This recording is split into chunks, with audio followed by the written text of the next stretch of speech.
my cat has now decided I'm talking about cats and she needs to come check out what's going on.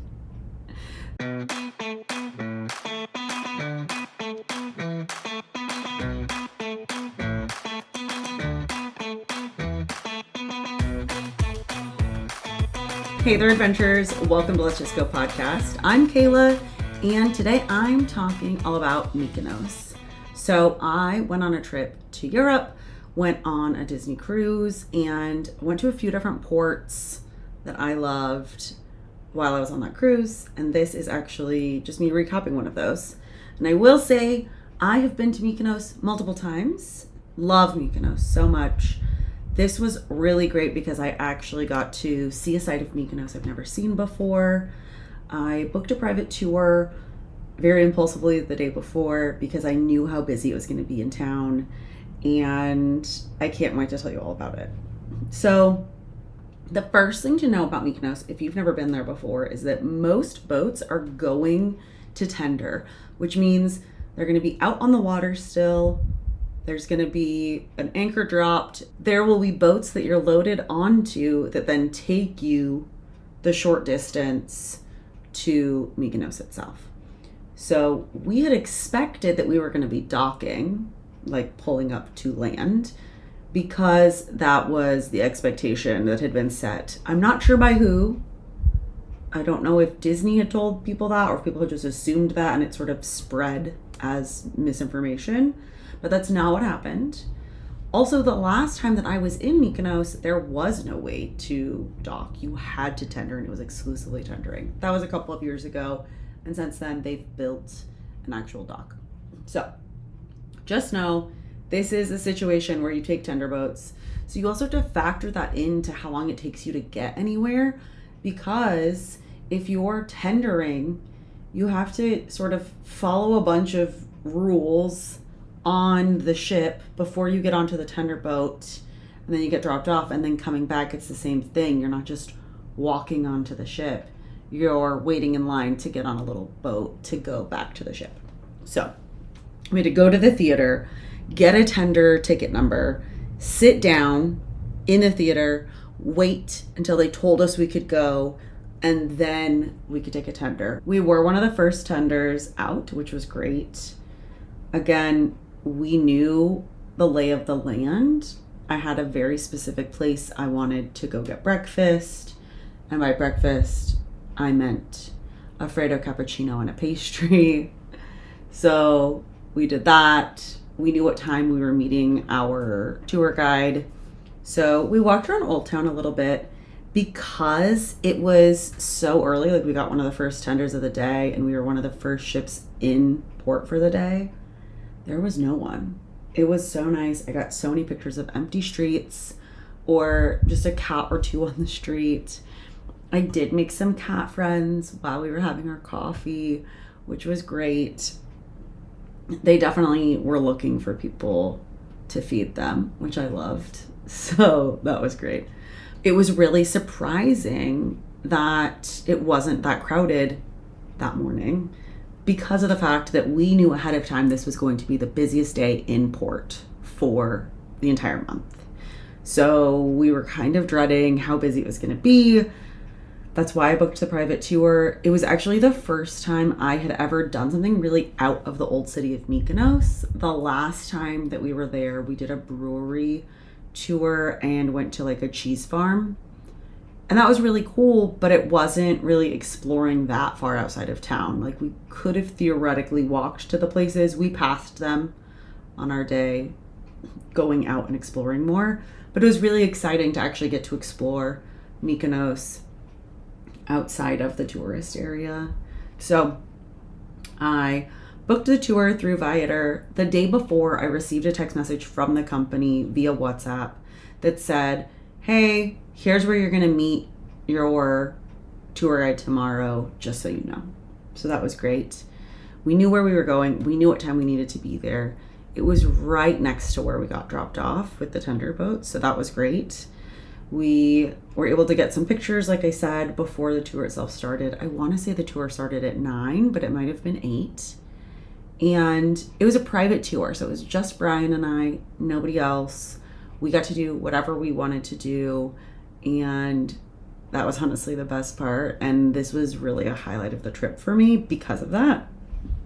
So for those of you who maybe don't know, I have a sleeve that's like half finished of cat tattoos, and especially when I travel internationally, people get really excited about them because it's a bunch of different cats. What's not to love about that? And if you don't know, Mykonos has a lot of cats. So from the jump, our guide, whose name is Fotis, was like, oh my gosh, love your cat tattoos, so great. So we told Fotis the things we'd previously done, and he pivoted. He was like, okay, let's go do this, let's go do that. I see you like cats. I have a really cool place I can take you to. So that was really, really cool.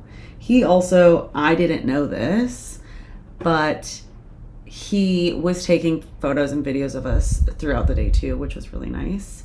So we started out the tour. I talked about how we'd gotten a Freddo Cappuccino and how much I love them. And the next thing you know, Fotis is telling our driver, because keep in mind, we have Fotis giving us a tour, but we also have a driver, and we're in like a big van. So we have tons of room. They're up in the front seat. The driver speaks a little bit of English. He's very funny. Fotis is just fantastic, amazing, 10 out of 10, would recommend. He goes, do you want another one? I said, no, it's okay. And he said, no, hold on. We're gonna stop right here. I'm gonna go get you another one. So pulled over the car, hopped out, ran into a coffee shop, got us more Freddo Cappuccinos after the one we'd already have. I think I ended up having 3 or 4 coffees in this one day. So then we are driving, and he's like, I'm gonna stop at this place that my friend owns, and it's a bakery, so you can try some local cuisine. And we had spanakopita, and it was so good.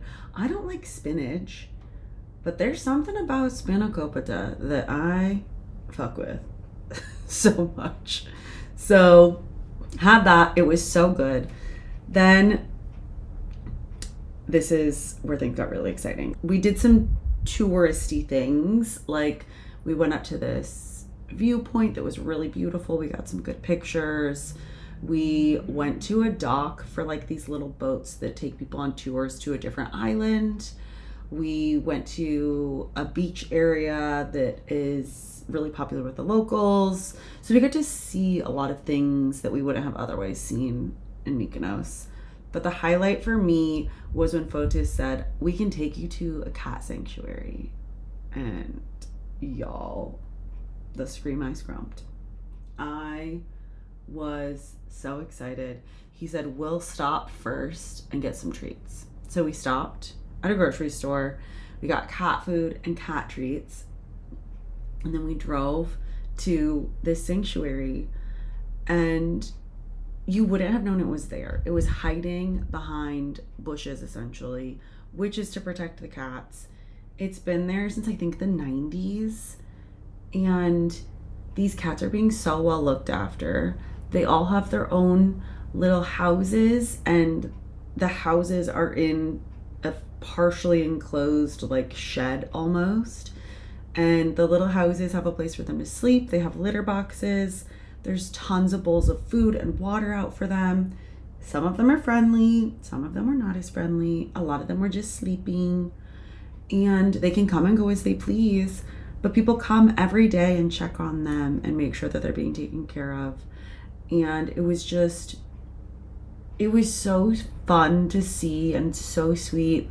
And having the food and the treats, we figured out which one was a bully, which ones were the sweet loving ones. I decided to name a couple of them for myself. They probably actually have names, but I don't know what they are. And it was just such a genuinely amazing opportunity that you wouldn't be able to have unless you knew somebody who knew about this cat sanctuary existing. So that was really cool. The tour ended back in Old Town, and Fotis took us for a walk through the town just to make sure that we had our lay of the land, which we knew where we were. We'd been wandering around Old Town many times before, but he walked us into a shop where I got some purchases made, and I got to fill out my first VAT refund form that I didn't take care of at the airport.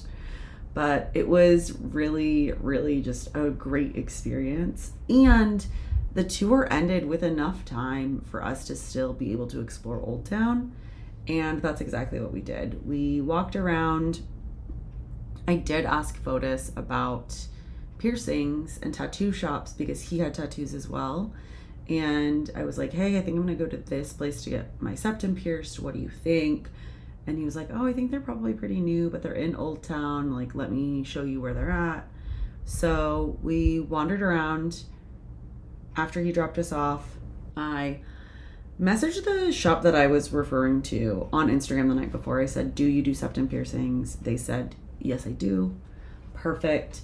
Showed up. The guy was super chill, really funny. He did a great job.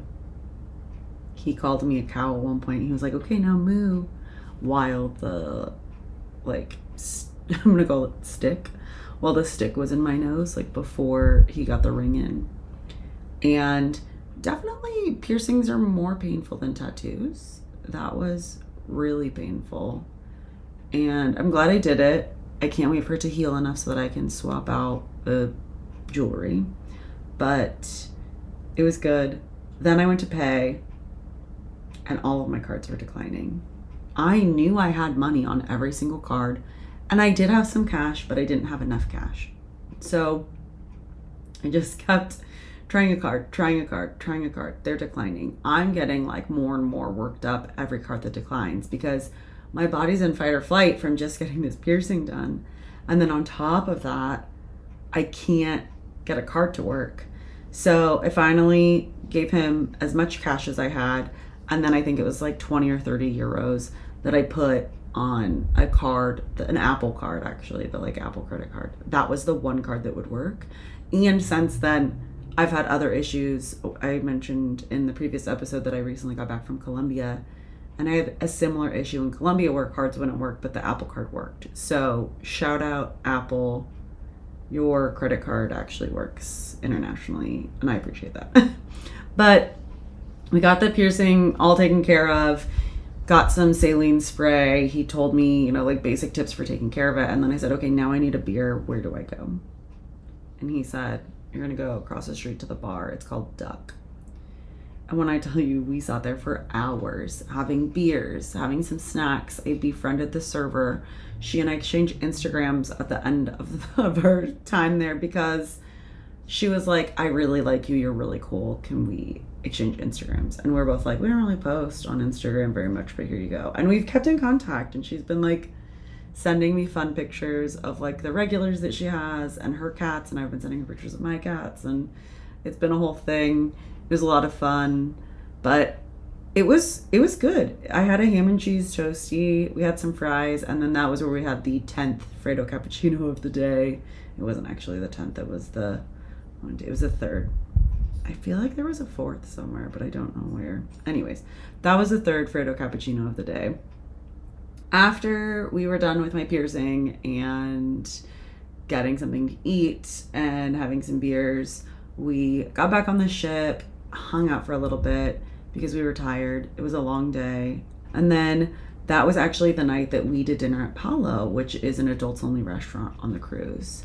I had looked at the menu the night before for this day, and I knew the main dining room, I wasn't going to like the food. So I said, I'm going to see if we can get into Palo tomorrow. And we did. So it was really nice to go from this super busy, super crowded port day to a really relaxing adults only dinner.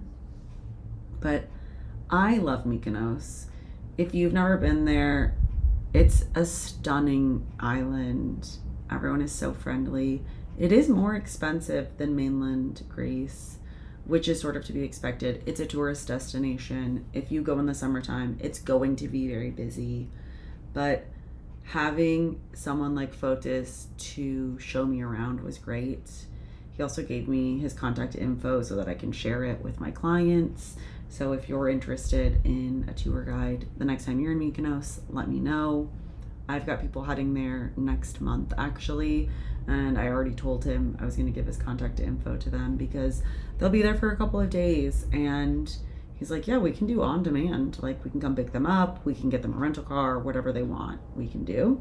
So I think that this really goes to show how important it is to have something planned when it's going to be busy like that. Yes, we could have played it by ear and we still probably would have had a good time, but being able to book a private tour, know we just needed to show up somewhere, get in a vehicle, and have the day taken care of for us was so nice. We relaxed, we had a great time. He gave us a bottle of wine at the end of the day. Like, it was just genuinely great. And I would absolutely recommend taking a trip to Mykonos. The island is beautiful. The people are so friendly. It's just generally a really great time. So that's it about Mykonos. If you have questions, of course, reach out to me. The next episode is going to be all about Corfu, which was a new destination for me. And if you are wanting to plan your own cruise or trip to the Greek Isles, or really if you want to go anywhere, let me know. Reach out to me. My website is kaylareneetravel.com. That's RENEE. And I'm also Kayla Renee Travel across social media. Check it out. Let me know what questions you have. And until next time, let's just go.